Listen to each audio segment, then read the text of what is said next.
is Sidi-Amar Taoua from the Saharan country of Niger.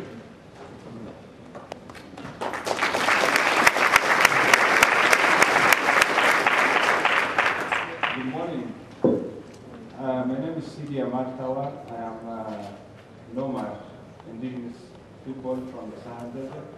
I'm not sure if anyone here knows who are the Touareg. I think, okay, maybe one or two in the whole conference. Thank you so much. I have the honor, I am very honored and have the great privilege speaking to you today. And please bear with my English. I'm going to try to do my best. So the Touareg remain on one of the last nomadic pastoral people who live in the Sahara Desert. The way of life revolve around finding grazing for the flock of livestock in one of the planet's harsh landscape. When the French colonialists came to the region in the 19th centuries, they were intent on exploiting its resources, and before they withdraw, they imposed political boundaries that divided Touareg people between several countries in West and North Africa. Today, two of these countries make up the lion's share of the Touareg population, which are Niger and Mali. In both these countries, they are a minority, they are politically and economically marginalized by this political regime in power. The French leader calculated correctly that the weakened Touareg will be enabled to challenge French interest in the region even after local independence have been granted.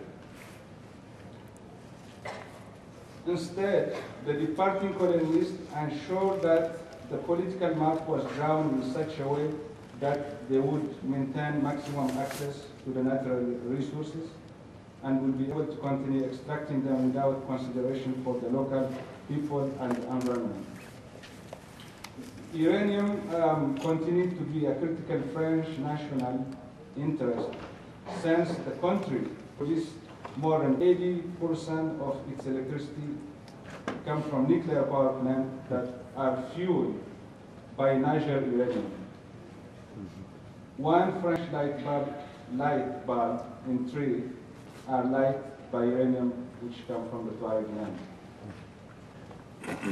The uranium mining industry centers around two big cities in north of Niger, which are Kominak and Somaïl.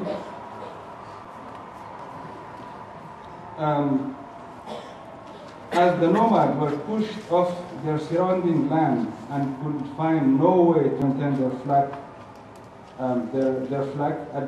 at night, the only chance they have is to work for these exploitation mining companies, which Somaïl and Kominak. Today, more than 70,000 people live in this shanty town, fueled on the periphery of the mining operation. Few of them are able to get work directly with the mining companies, and the government has refused to provide public services such as electricity, running water, medical care, or education. Furthermore, health risks are anywhere. People have many kinds of disease. Many are worried about the spread of radioactive dust by the mining companies, bulldozers, buses, and machines. People are forced to pick through the company garbage for scrap of sheet metal and wood in order to build and furnish their houses. Meanwhile, French mining executives and other expatriates live nearby in luxurious villas with land and swimming pools. The Touareg believe that uranium mining and its attendant operation pose a critical threat for environment and especially for the Touareg existence. The Touareg have inhabited this part of Niger, north of Niger, since the 19th century. They understand that the world is changing, but they are asking that their right as indigenous people, their land, and their way of life to be respected.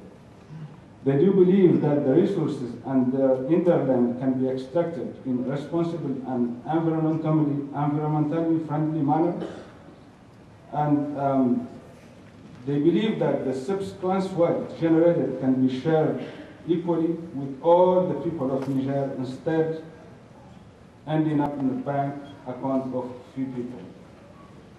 For the last decade, some group of Touareg in Niger and Mali have been fighting against their respective national government to protect their nomadic way of life and to take control of their political and economical destiny.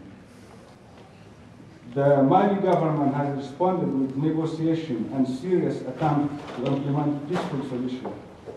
However, the Niger government has refused all attempt by Touareg to engage in meaningful dialogue over these issues. What the Touareg are asking for are the same thing early American patriots are asked for from the King of England in 1776. What they want is the freedom, justice, peace, democracy, transparent and fair governance, and equal chance for education, healthcare, the opportunity to share in the benefit of the resources that come from their land, and the respect for our tradition. In summary, the Touareg in Niger are facing a critical episode in their history. The world is on the verge of witnessing the extinction of its ancient civilization. International action is needed to stop looting, killing, and torture that's happening right now in north of Niger. Action that is linked from world view by government ban on all press coverage of the region and justified in the pretext of national state of emergency. Beyond that state for the Touareg, the West itself has an important interest in the Saharan Desert.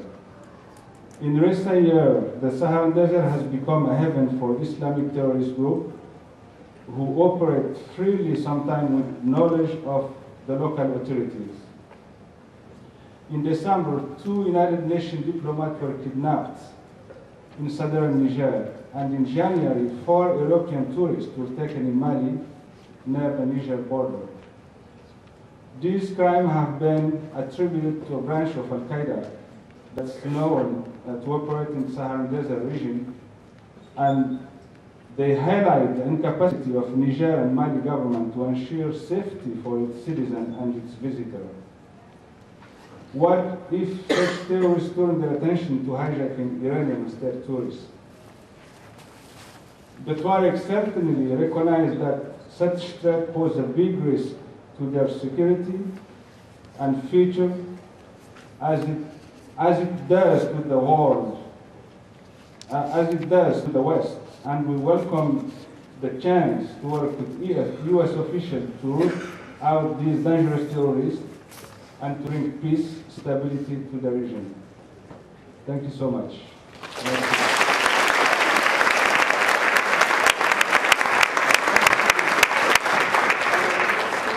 Is Dr. Bruno Jarion, who is a nuclear engineer from France.